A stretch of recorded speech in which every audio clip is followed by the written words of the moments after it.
Welcome back to today's lesson. So today we want to look at capital budgeting technique focusing on net present value. Before we get into the net present value, what is capital budgeting techniques? So capital budgeting techniques are the methods used by business to evaluate and make decisions on potential investment in a long-term asset, such as construction of new equipment, facilities, or a project. These techniques help business to determine whether a proposed investment will generate a positive return and add value to the company. So that is what capital budgeting techniques is all about, right? So it is a means that a business uses to evaluate the viability and the success of undertaking a project or an investment, and to see if it can yield a positive returns in a long-term benefit on a long-term approach. So that is the capital budgeting techniques. We have a number of budgeting techniques or capital budget techniques. We have the payback period, the discounted payback period. You have the net present value. You have the internal rate of return or the accounting rate of return. But today I want to focus on the net present value. So what is the net present value and how is it calculated? Net present value calculates what? The present value of all cash inflows and outflows associated with the investment, taking into account the time value of money. Very key thing that you want to take note of, that time value of money. Okay, so how then do we accept an investment if we are using net present value? So the rule here is that net present value should be, to accept a project or an investment using the net present value, the base rule here is that the net present value is supposed to be positive. That is the underlying rule. The investment is supposed to be considered as profitable. So once it's positive or is greater than zero or equal to zero, then we are saying that in a net present value, you're supposed to accept that particular investment. So let's take note of that. So having we gotten that, let's take an example to clarify that. So if you have an example here or a question to clarify the net present value, this is how it goes. Mami Lizzie is deciding whether to invest. So let me try to. Mami Lizzie is deciding whether to invest in a retail business. So the relevant cash flows are expected to be as follows. So we have the initial cash flow, which is the investment, that the total cost of the investment, okay, in terms of the original amount. And then these are the yearly cash flows associated with the year one is 20,000, year two 60, year three 30,000, year four 15,000, year five 10,000.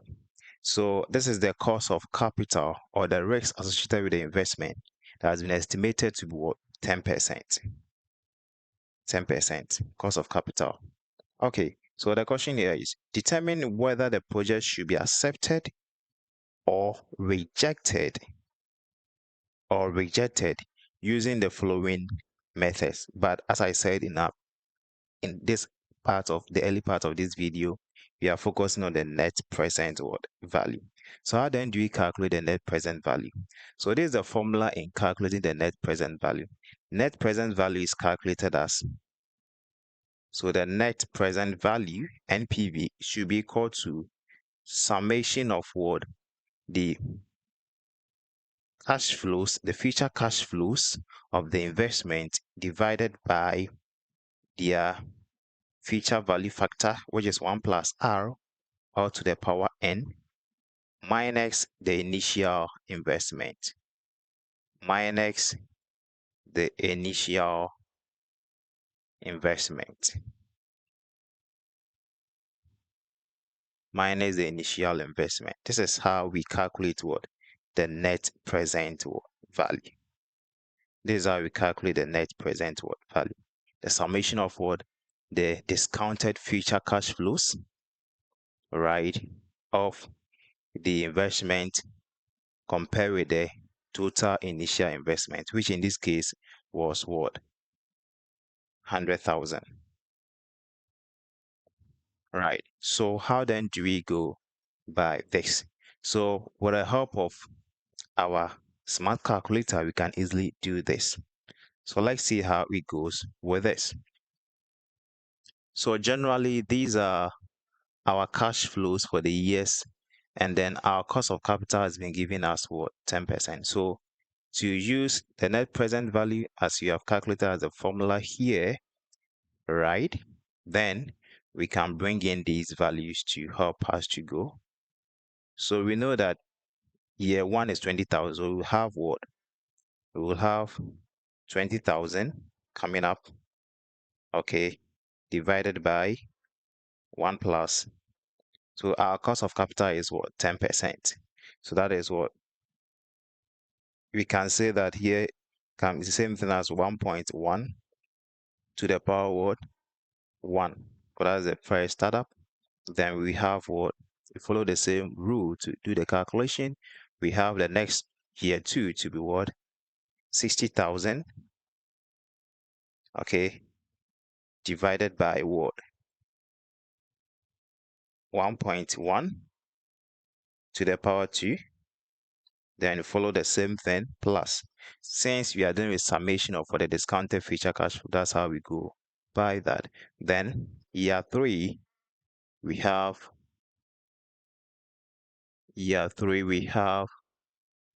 30,000. So divided by in bracket 1.1 to the power what? 3. Then we have year 4. Here we have what? 15,000 divided by 1.1 to the power what? 4. Then year 5 being the last year, we have what? 10,000, all right, divided by 1.1 or to the power what? 5. So once we have this, okay, we can bring in a full bracket coming up there.